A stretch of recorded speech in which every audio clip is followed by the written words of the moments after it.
आज Doubtnut app download करें। Doubtnut पर अपने सभी गणित, रसायन विज्ञान, भौतिक विज्ञान और जीव विज्ञान के डाउट्स का करो सफाया। बस प्रश्न की फोटो खींचो, एक ही प्रश्न को क्रॉप करो और तुरंत वीडियो सोल्यूशन पाओ। अभी डाउनलोड करें। हेलो एवरीवन, यहाँ पे हमें क्वेश्चन दिया गया है, इंसुलिन किस रोग के उपचार में प्रयुक्त होती है, इसको तैयार करने की विधि का संक्षेप में वर्णन कीजिए। तो जो इंसुलिन होती है ये किस रोग के उपचार में प्रयुक्त होती है तथा इसको तैयार करने की विधि का संक्षेप में वर्णन करना है, ये हमें पूछा गया है। तो इंसुलिन का जो प्रयोग किया जाता है वो किया जाता है मधुमेह रोग के उपचार में। इसमें किया जाता है मधुमेह रोग के उपचार में इंसुलिन का प्रयोग किया जाता है। अब हम यहाँ पे बात करेंगे इंसुलिन संश्लेषण की। किसकी बात करेंगे? जो इंसुलिन का संश्लेषण किया जाता है। तो इंसुलिन संश्लेषण, इंसुलिन का संश्लेषण क्या किया जाता है कि मधुमेह को नियंत्रित करने के लिए उपयोगी इंसुलिन के जीन क्या होते हैं जो मधुमेह होती है, तो मधुमेह के उपचार के लिए जो उपयोगी इंसुलिन के जीन होते हैं, क्या होते हैं? उपयोगी मनुष्य के जीन होते हैं। इन जीन को मनुष्य अथवा जंतुओं के अग्नाशय की कोशिकाओं से पृथक किया जाता है। तो इन जीन को क्या किया जाता है? मनुष्य या जो जंतु होते हैं, इन जंतु के अग्नाशय क्या होता है? जो इनका अग्नाशय होता है, तो इनकी अग्नाशय की कोशिकाओं से पृथक किया जाता है। क्या किया जाता है? इन कोशिकाओं से पृथक किया जाता है और पृथक करके प्लाज्मिड वेक्टर की सहायता से जीवाणु में प्रवेश कराया जाता है। और पृथक करके क्या किया जाता है? जो प्लाज्मिड वेक्टर होता है, क्या होता है? Plasmid vector. तो इस प्लाज्मिड वेक्टर के सहायता से क्या किया जाता है? जीवाणु में प्रवेश कराया जाता है। तो जीवाणु में प्रवेश कराया जाता है और जीवाणु में प्रवेश कराकर इस जीन की अनेक प्रतियां प्राप्त की जाती हैं। और जीवाणु में प्रवेश कराने के बाद क्या किया जाता है कि इस की क्या की जाती है? अनेक प्रतियां प्राप्त की जाती हैं। क्या की जाती है? अनेक प्रतियां प्राप्त की जाती हैं। तो जब इसमें अनेक प्रतियां प्राप्त की जाती हैं तो यह प्रक्रिया जीन क्लोनिंग कहलाती है। क्या कहलाती है? यह प्रक्रिया जीन क्लोनिंग कहलाती है। जब क्या की जाती है? प्लाज्मिड वेक्टर से इसमें जीवाणु में प्रवेश कराया जाता है तथा इसकी क्या की जाती है? अनेक प्रतिक्रियाएं प्राप्त की जाती हैं। तो इसको क्या कहा जाता है? इस प्रक्रिया को जीन क्लोनिंग कहा जाता है। जीन की इन प्रतियों की सहायता से इंसुलिन का औद्योगिक निर्माण किया जाता है। अब जो ये प्रतियां होती हैं जीन की, इन प्रतियों की सहायता से क्या किया जाता है? इंसुलिन का औद्योगिक निर्माण किया जाता है। क्या किया जाता है? इंसुलिन का औद्योगिक निर्माण किया जाता है। तो इंसुलिन का औद्योगिक निर्माण क्या किया जाता है? जीन की इन प्रतियों के द्वारा या इन प्रतियों की सहायता से किया जाता है। सर्वप्रथम इस प्रकार से इंसुलिन के जीन की क्लोनिंग का श्रेय भारतीय मूल के निवासी डॉक्टर शरण नारंग को जाता है। तो सर्वप्रथम क्या क्या था? भारतीय मूल के निवासी डॉक्टर शरण नारंग। कौन थे? डॉक्टर शरण नारंग थे।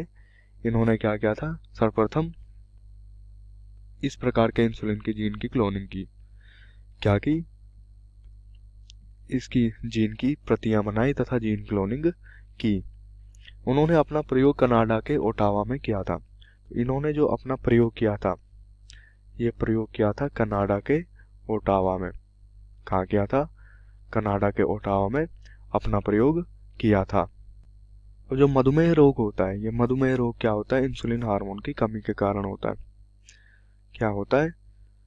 मधुमेह जो रोग होता है, यह रोग जब इंसुलिन हार्मोन की क्या हो जाती है? कमी हो जाती है। तो इसकी कमी से क्या हो जाता है? मधुमेह रोग हो जाता है।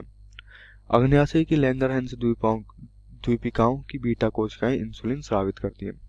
तो क्या होता है? जो हमारा अग्न्याशय होता है, क्या होता है? अग्न्याशय। तो इसकी जो लैंगरहैंस की द्वीपिकाएं होती हैं, क्या होती हैं? लैंगरहैंस की द्वीपिकाएं। तो इन लैंगरहैंस की द्वीपिकाएं की जो बीटा कोशिकाएं होती हैं, क्या होती हैं? जो बीटा कोशिकाएं होती हैं, ये बीटा कोशिकाएं क्या करती हैं? इंसुलिन का स्रावण करती हैं। ये क्या करती हैं? इंसुलिन को स्रावित करती हैं। कोशिकाओं के क्षतिग्रस्त हो जाने से इंसुलिन की कमी हो जाती है। अब क्या होती है जब कभी क्या होती है जब कोशिका क्षतिग्रस्त होती है, क्या होती है, क्षतिग्रस्त होती है, तो कोशिकाओं के क्षतिग्रस्त होने से क्या हो जाता है, इंसुलिन की कमी हो जाती है। क्या हो जाती है, इंसुलिन की कमी हो जाती है, रक्त शर्करा की मात्रा बढ़ जाती है। जिससे क्या होता है, जब इंसुलिन की कमी हो जाती है तो यहाँ क्या हो जाता है, रक्त जो शर्करा होती है, तो रक्त शर्करा में क्या हो जाती है, वृद्धि हो जाती है, रक्त शर्करा क्या हो जाती है, बढ़ जाती है। शरीर की कोशिकाएं रक्त शर्करा का उपयोग नहीं कर पाती। अब जो शरीर की अन्य कोशिकाएं होती हैं, क्या होती है, शरीर की जो अन्य कोशिकाएं होती है वो क्या नहीं कर पाती, इस रक्त शर्करा का उपयोग नहीं कर पाती है। क्या नहीं कर पाती, रक्त शर्करा का उपयोग नहीं कर पाती। इस रोग के उपचार हेतु इंसुलिन पहले भेड़, सूअर आदि को मारकर उनके अग्नाशय से निकाला जाता था। तो पहले क्या किया जाता था कि इस रोग के उपचार के लिए, जैसे भेड़ हो गया तथा जो सूअर होते हैं, इनको क्या किया जाता था, मारा जाता था। क्या किया जाता था, मारा जाता था। और मारने के बाद इनके अग्नाशय से क्या किया जाता था, इनकी अग्नाशय की कोशिकाओं से क्या किया जाता था, इंसुलिन को प्राप्त किया जाता था, या इंसुलिन को निकाला जाता था। जानवरों द्वारा प्राप्त इंसुलिन से कुछ रोगियों में एलर्जी या बाह्य प्रोटीन के प्रति दूसरे तरह की प्रतिक्रिया होने लगती थी। अब क्या हुआ कि जानवरों के द्वारा जो प्राप्त इंसुलिन था, इससे क्या हुआ कि कुछ रोगियों में एलर्जी या कुछ बाह्य प्रतिक्रिया होने लगी। क्या होने लगी, कुछ बाह्य प्रतिक्रिया होने लगी। तो एलर्जी या बाह्य प्रोटीन के प्रति दूसरे तरह की इंसुलिन से कुछ रोगियों में क्या होने लगी, प्रतिक्रिया होने लगती थी। इंसुलिन दो छोटे पॉलीपेप्टाइड श्रृंखलाओं का बना हुआ होता है। तो जो इंसुलिन होता है ये क्या होता है, दो छोटे पॉलीपेप्टाइड श्रृंखलाओं का बना हुआ होता है। कैसा बना होता है, दो छोटे पॉलीपेप्टाइड श्रृंखला का बना हुआ होता है। तो इसमें पॉलीपेप्टाइड की दो श्रृंखलाएं होती है छोटी, श्रृंखला ए और श्रृंखला बी। क्या होती है, श्रृंखला ए एवं श्रृंखला बी। तो ये श्रृंखला ए और बी क्या होती है, जो आपस में डाइसल्फाइड बंधों द्वारा क्या होती है, जुड़ी होती है। कैसे जुड़ी होती है, डाइसल्फाइड बंध द्वारा। तो ये जो श्रृंखला ए और बी होती है ये डाइसल्फाइड बंध के द्वारा आपस में जुड़ी हुई होती है। मानव सहित स्तनधारियों में इंसुलिन प्राक हार्मोन संश्लेषित होता है। तो मानव के साथ साथ जो अन्य स्तनधारी होते हैं, क्या होते हैं, अन्य स्तनधारी, इनमें जो इंसुलिन प्राक हार्मोन होता है, क्या होता है, इंसुलिन प्राक हार्मोन, ये क्या होता है, स्रावित होता है या संश्लेषित होता है, जिसमें एक अतिरिक्त फैलाव होता है। तो ये प्राक हार्मोन क्या होता है, संश्लेषित होता है। इसमें क्या होता है, एक अतिरिक्त फैलाव होता है। क्या होता है, अतिरिक्त फैलाव होता है, जिसे पेप्टाइड सी कहते हैं। तो इस अतिरिक्त फैलाव को क्या कहा जाता है, पेप्टाइड सी कहा जाता है। क्या कहा जाता है, पेप्टाइड सी कहा जाता है। ये जो पेप्टाइड सी होता है ये परिपक्व इंसुलिन में नहीं होता है। क्या होता है, जब इंसुलिन क्या हो जाता है, परिपक्व हो जाता है, तो परिपक्व इंसुलिन में ये पेप्टाइड सी क्या हो जाता है, अलग हो जाता है। क्या हो जाता है, अलग हो जाता है। पुनर्योगज डीएनए तकनीकों का प्रयोग करते हुए इंसुलिन के उत्पादन में मुख्य चुनौती यह है। अब जो पुनर्योगज डीएनए तकनीक होती है, क्या होती है, पुनर्योगज डीएनए तकनीक। तो जो ये पुनर्योगज डीएनए तकनीक होती है, इनके प्रयोग करने में इंसुलिन के उत्पादन में मुख्य चुनौती यह है कि इंसुलिन को एकत्र कर परिपक्व रूप में तैयार किया जाए। तो चुनौती यह है कि इनको क्या किया जाए, पहले एकत्र किया जाए इंसुलिन को, और इसको क्या किया जाए, परिपक्व अवस्था में या परिपक्व रूप में तैयार किया जाए। सन 1983 में एली लिली नामक एक अमेरिकी कंपनी, तो क्या हुआ, सन 1983 में एली लिली नामक एक अमेरिकी कंपनी थी।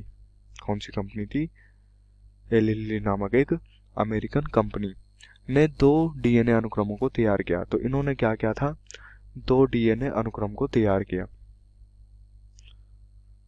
एली लिली नामक कंपनी ने क्या किया, 2 डीएनए अनुक्रम को तैयार किया। जो मानव इंसुलिन की श्रृंखला ए और बी के अनुरूप होती है। जो क्या होती है? मानव इंसुलिन